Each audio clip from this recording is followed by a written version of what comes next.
는 누가복음의 서편이라고도 하는데요. 2절에 보시면은요, 승천하신 날까지의 일을 기록하였다라고 명하고 있습니다. 구체적으로 이 승천이라는 시점까지를 기록을 하고 있는데요.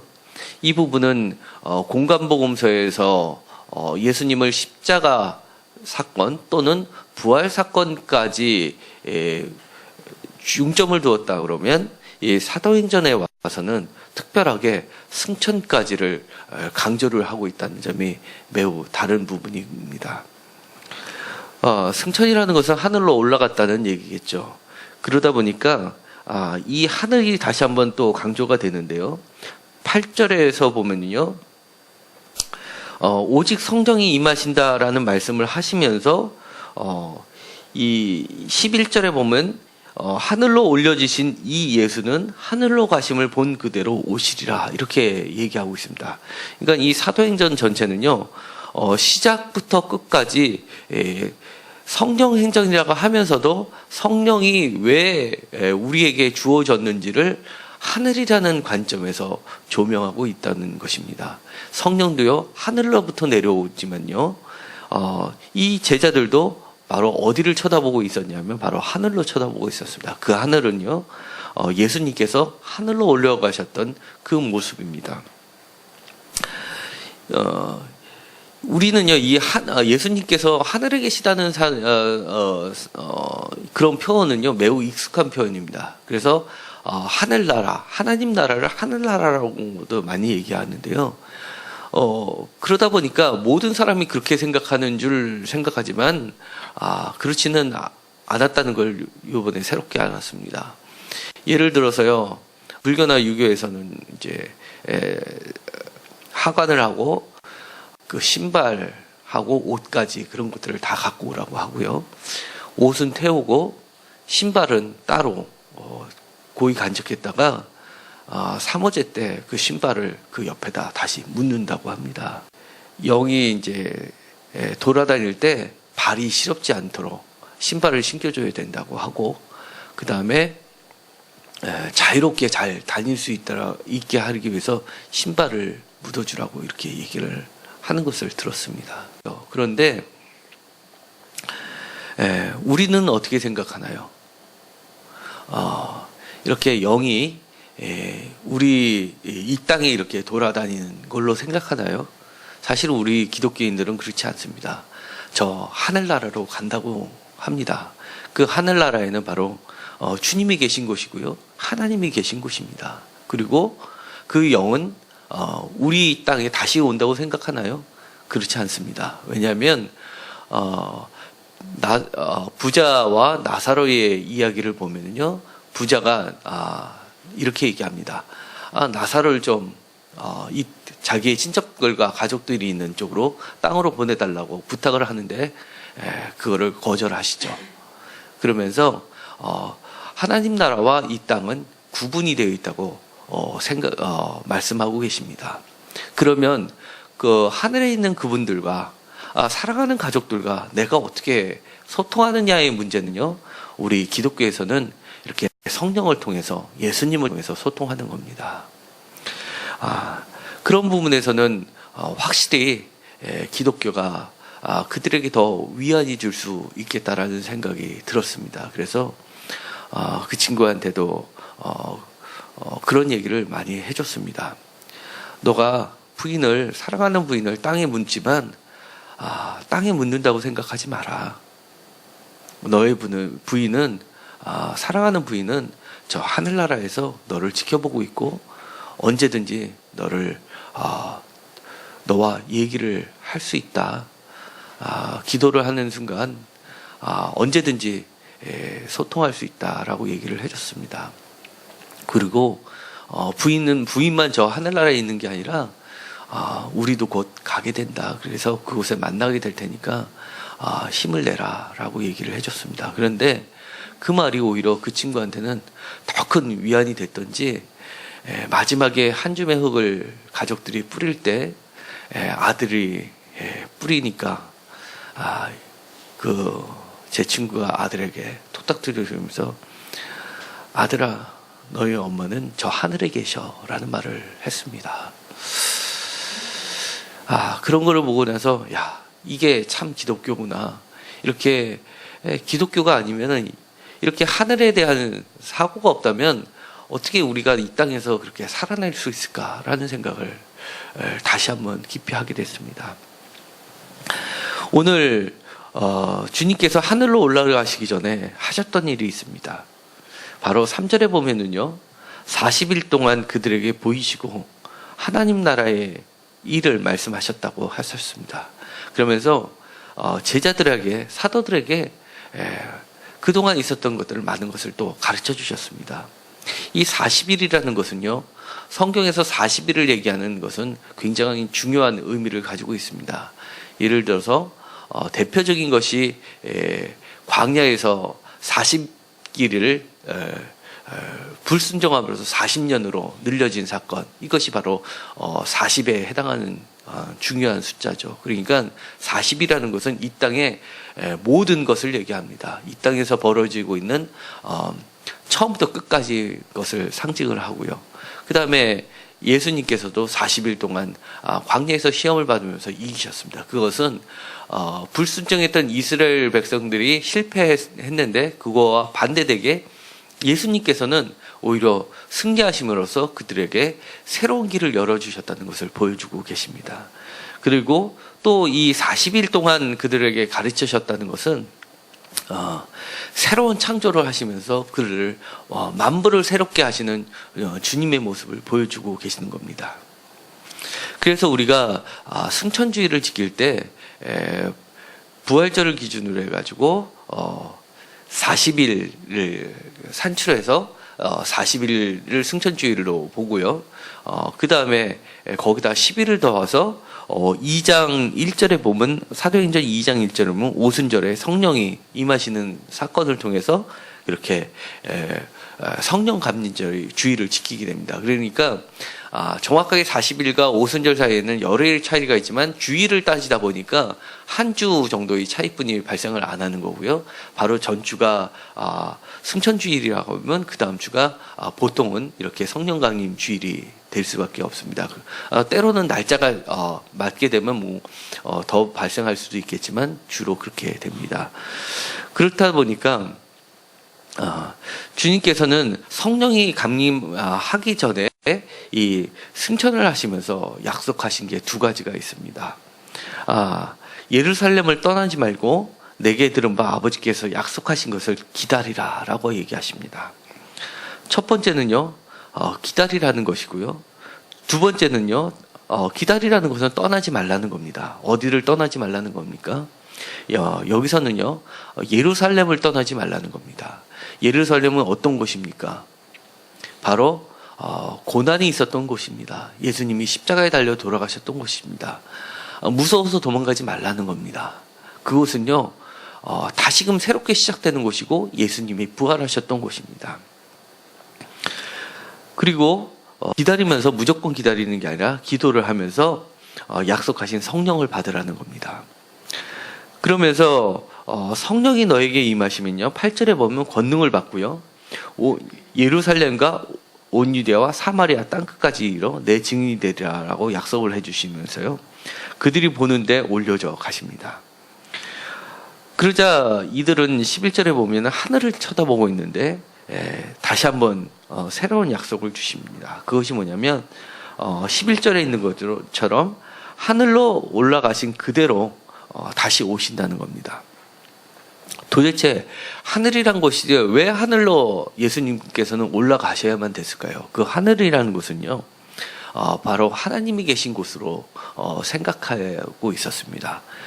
이것이 발전돼서요, 요한계시록에 가면은요, 요한계시록 한번 5장을 한번 가보실까요?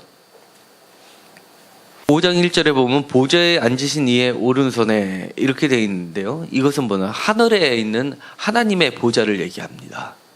그리고 요한계시록 4장은요, 바로 하나님의 계신 보좌 앞에서 4장 1절에 보면 하늘에 열린 문이 있는데, 이렇게 하면서 거기서는 하늘에 있는 보좌가 있는데 그 보좌는 하나님의 보좌이고요.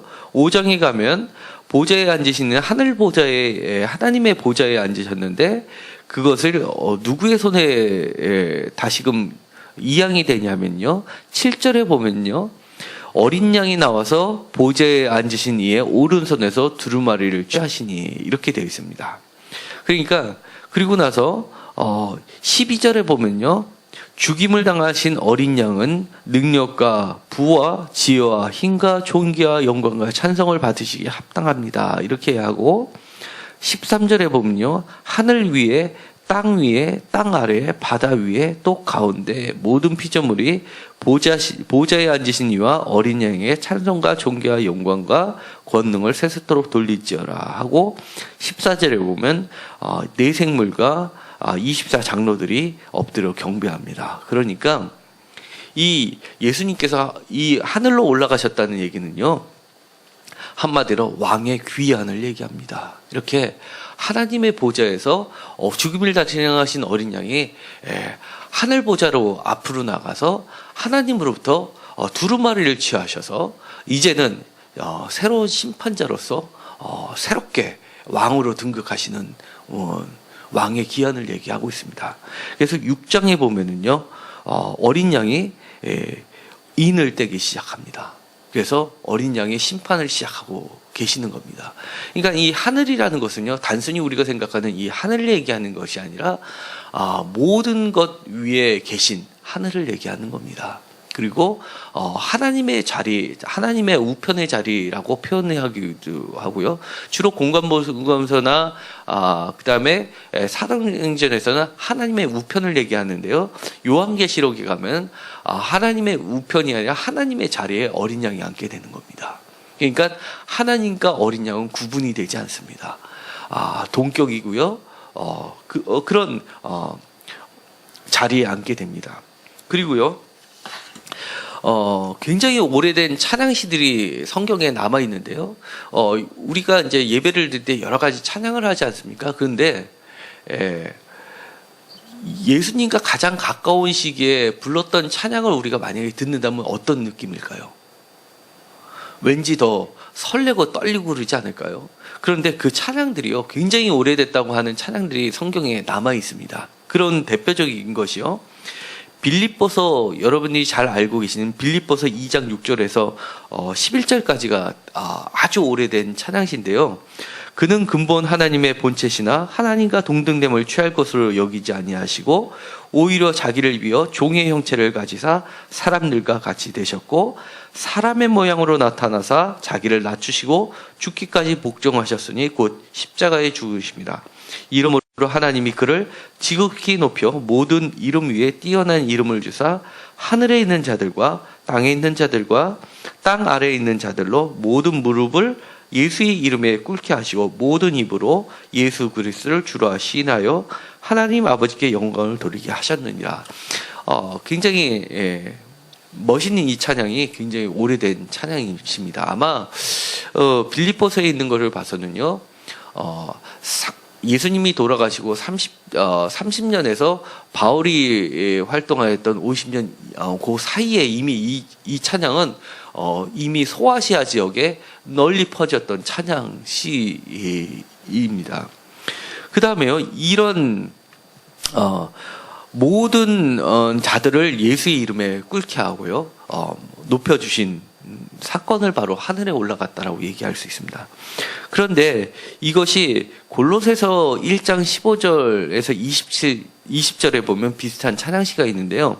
이렇게 되어 있습니다. 16절에 보면 만물이 그에게서 창조되되 하늘과 땅에 보이는 것들과 보이지 않는 것들과 혹은 왕권들이나 주권들이나 통치자들이나 권세들이나 만물이 다 그로 말미암고 그를 위하여 창조되었고 또한 그가 만물보다 먼저 계시고 만물이 그 안에 섰느니라. 이렇게 얘기합니다. 그러니까 이 부분은요, 어떤 찬양시가 이렇게 바뀐 것이냐면 로마서 11장 36절에 보면요, 바울이 드렸던 찬양시가 있습니다. 36절에 보면 이는 만물이 주에게서 나오고 주로 말미암고 주에게로 돌아갑니다. 그에게 영광이 세세히 있을지어다. 이것은 여기에 말하는 주라는 것은 하나님을 얘기합니다. 이 하나님께 돌려졌던 찬양이 골로새서에 가면은요, 그에게 창조되되, 이게 뭐냐면요, 예수 그리스도를 얘기합니다. 이제 하나님께 돌려졌던 찬양이 무엇으로 바뀌냐면 예수님께 다 돌려지기 시작합니다. 그 다음에요, 이 18절에 보면요, 골로새서 1장 18절에 보면요, 더더욱이 어떤 말씀이냐면요, 그는 몸인 교회의 머리시라, 이렇게 말씀하시면서 죽은 자들 가운데 먼저 나신 이라고 얘기합니다. 이것이 바로 우리들에게 새로운 희망과 생명을 부여해 주는 겁니다. 우리가 죽은 자를 죽었다라고만 생각한다면 정말 바울이 얘기하는 것처럼 불쌍한 자입니다. 그러나 죽은 자 가운데서 먼저 되신 이라는 것은 나중된 이들도 있다는 겁니다. 죽은 자 가운데 나중돼서 예수님처럼 다시 사는 자들이 그 이후에 난다는 것인데요. 바로 그들이 누구겠습니까? 바로 우리들입니다. 우리는요, 예수님처럼 하늘로 올라가지고요, 영원한 생명을 누리게 되는 존재들입니다. 그리고 이것이 이제 에베소서에 가면요, 어떻게 얘기가 되냐면, 에베소서 1장 20절에서 23절에 보면요, 20절에서는 특별히 하늘에서 자기 오른편에 앉히시고, 그 다음에 22절에는요, 또 만물을 그의 그라는 것은 예수님이죠. 그의 발 아래 복종하게 하시고 그를 만물 위에 교회의 머리로 삼으셨으니, 이렇게 얘기하십니다. 그러니까 이 교회라는 부분은요, 이 에베소서 이 찬양시는요, 다른 데보다도 더 독특한 게 뭐냐면 이 교회를요, 만물 위에 교회로 보는 겁니다. 그리고 교회 위에 예수님을 머리로 보시는 겁니다. 그러니까 우리가 생각하기는 예수님만 만물 위라고 생각하는 수가 있는데요, 에베소서에 가면요, 이 교회라는 것이 이 만물 위의 교회로 발전하게 됩니다. 그러니까 우리의 정체성이라는 것은요, 우리가 단지 하늘을 바라보고 하늘에 있는 예수님께 기도를 하고 하늘에 계신 하나님께 기도를 하고 우리는 영원히 땅에 있다라고만 생각하는데요, 그런 차원이 아니라 오늘의 사도행전에서 얘기하는 신앙은요, 우리가 만물 위에 존재하는 새로운 존재라는 것을 인식해 준다는 겁니다. 그래서 우리는요, 만물 위에 만물을 다스리는 존재고, 그런 존재라면 어떻게 해야 될까요? 우리를 대적하는 자들에 대해서는요, 심판하는 권세를 주님께서 주셨다는 겁니다. 그리고요, 그들을 위해서 치리하는 권세도 주셨습니다. 그리고 그들을 다스리고 그들을 위해서 기도하는 존재가 되는 겁니다. 그러니까 단순히 우리가 세상에 끌려만 가는 존재가 아니라는 것이고요, 재림 때 주님께서 그대로 오신다고 얘기하심으로써 우리를 새로운 존재로 거듭나게 하시는데요, 두 가지를 기억하게 합니다. 첫째는요, 우리를 깨어있게 만듭니다. 단순히 우리가 주님이 오실 때까지, 하늘로 올라가신 분이 다시 오실 때까지 우리가 무조건 마냥 기다려야 하는 존재가 아니라요, 두렵고 떨림으로 깨어 있어야 되는 존재로 바꿔주는 겁니다. 그래서 우리는요, 성령님께서 우리에게 오시면요, 이 성령님은 요한복음에 가면요, 보혜사라고 말씀을 드렸습니다. 진리의 영이고요, 가르치는 영이고 생각나게 하는 영인데요, 요한복음에 가면 이 보혜사를 또 어떤 식으로 표현하고 있느냐면 바로 심판하는 검사의 기능을 갖고 있습니다. 요한복음을 잠깐 볼까요? 요한복음 16장입니다. 16장 7절에서 11절까지 보시면은요, 7절에서는 보혜사 얘기가 나오고요, 8절에 대해서 8절부터 11절까지 한번 읽겠습니다. 그가 와서 죄에 대하여, 의에 대하여, 심판에 대하여 세상을 책망하시리라. 죄에 대하여 함은 그들이 나를 믿지 아니하며, 의에 대하여 함은 내가 아버지께로 가니 너희가 다시 나를 보지 못하며, 심판에 대하여라 함은 이 세상 임금이 심판을 받았습니다. 그러니까 보혜사의 기능 중에서 중요한 기능은요, 바로 검사의 기능입니다. 우리가 흔히 보혜사를 변호사의 기능 또는 헬퍼의 돕는 자의 기능으로만 생각하는 수가 있는데요. 중요한 기능 중에 하나가 바로 검사의 기능입니다. 그렇기 때문에 우리의 존재가 어떤 존재냐 하면 재림 때까지 이미 우리가 성령을 받았으면 세상을 정말 의에 대해서, 죄에 대해서, 심판에 대해서 세상 임금을 심판하는 존재이고요.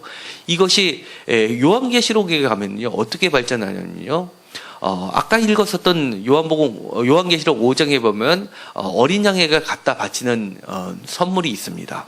왕의 지식이 다시 한번 요한계시록 5장을 가볼까요? 요한계시록 5장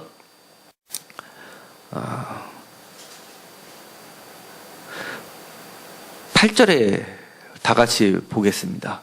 8절을 다 같이 읽겠습니다. 그 두루마리를 취하심에 네 생물과 24장로들과 그 어린 양 앞에 엎드려 각각 검은고와 향이 가득한 금대접을 가졌으니 이 향은 성도들의 기도들이라. 예, 그들이 왕의 즉위식 때 갖다 드리는 것이 있는데 그것이 뭐냐면 금대접입니다. 금대접이 뭐라고요? 성도들의 기도입니다.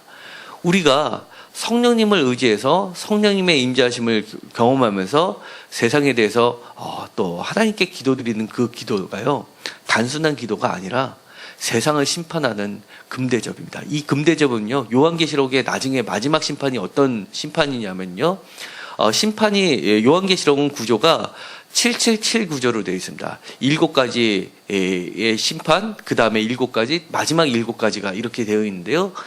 마지막 7가지 심판은 금대접을 쏟는 심판으로 됩니다. 그러니까 우리들이 드렸던 이 기도들이 모아져 가지고 이것이 최후 심판을 하고 새하늘과 새 땅을 열게 하는 마지막 무기로 사용된다는 겁니다.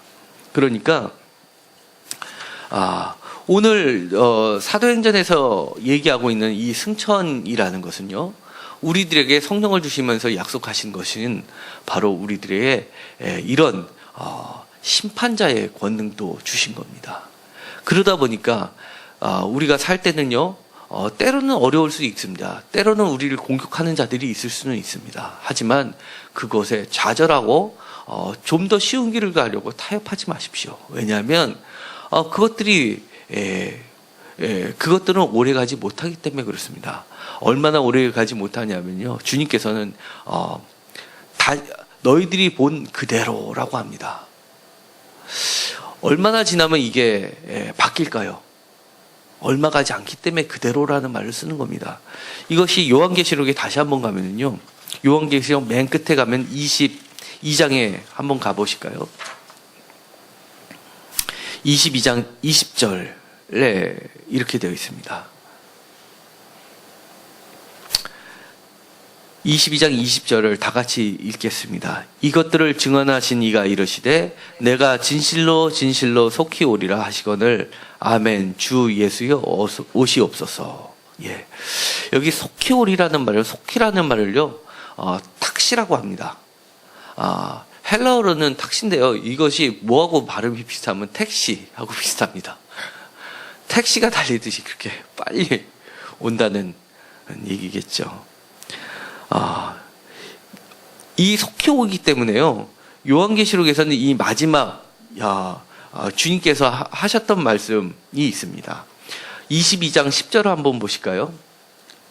또 내게 말하되 이 두루마리의 예언의 말씀을 임봉하지 말라. 때가 가까우니라. 이렇게 얘기합니다. 얼마나 가까우면 마지막 하셨던 주님의 말씀을 임봉하지 말라는 겁니다. 임봉했다가 다시 뗄 시간도 없다는 겁니다. 그러니까 우리가 다시 주님께서 하늘나라에 올라가셨다는 것을 봤다면 우리가 다시 오실 것을 기다려야 합니다. 기다리는데 어떻게 기다려야 합니까? 바로 두려움과 떨림으로 기다려야 되고요. 또 우리 존재를 다시금 인식해야 됩니다. 마냥 세상에서 끌려다니는 존재가 아니라 정말 세상을 심판하고요, 세상을 주도하고요, 그 다음에 만물 위에 있는 교회의 일원으로서 그렇게 예수님의 머리의 한 부분인 몸으로서 이 세상에서 주님 다시 오시리라를 기다리는 존재라는 겁니다. 이제 마치려고 합니다. 주님께서는요, 저희들에게 성령을 주셨습니다. 주님이 하셨던 말은 읽으면 읽을수록 그 깊이는 얼마나 심오하고 오묘한지 모릅니다. 그렇지만 조금이라도 새롭게 우리가 다시 깨달은 부분이 있다면요, 그것이 나한테 직접적으로 와닿지가 않는다면요, 다시 한번 성령께 간구하십시오. 그래서 우리가 이제는 땅에 존재하지만 땅에 머무르는 자들이 되지 않고 다시금 하늘로 올라가는 존재가 되기를 간절히 소망하면서 그렇게 살았으면 좋겠습니다. 우리는 하늘을 바라보고 하늘을 쳐다보고 사는 존재들입니다. 요한계시록에 있는 것처럼 우리의 고백은 하나가 되어야 되겠습니다. 주 예수여 어서 오시옵소서. 이것이 바로 사도행전에서 얘기하는 하늘을 바라보라 하는 그런 핵심적인 말씀입니다. 기도하고 마치기로 하겠습니다. 하나님, 주님께서는 하늘로 올라가셨습니다. 그냥 떠나버리신 것이 아니라 다시금 올라가신 그것을 본 그대로 우리에게 다시 오신다고 하셨습니다. 우리에게 하늘을 바라보는 신앙을 허락하여 주시옵시고, 우리의 존재가 땅에서 끌려가는 존재가 아니라 세상을 심판하고 다스리고 만물인 주 앞에 모든 것을 굴복시키는 존재들이 되게 하여 주옵소서. 우리가 무조건적으로 지루하게 기다리는 존재들이 아니라 예수님께서 속히 오시기를 기다리는 존재들이 되게 하여 주옵소서. 예수님의 이름으로 기도드렸습니다. 아멘.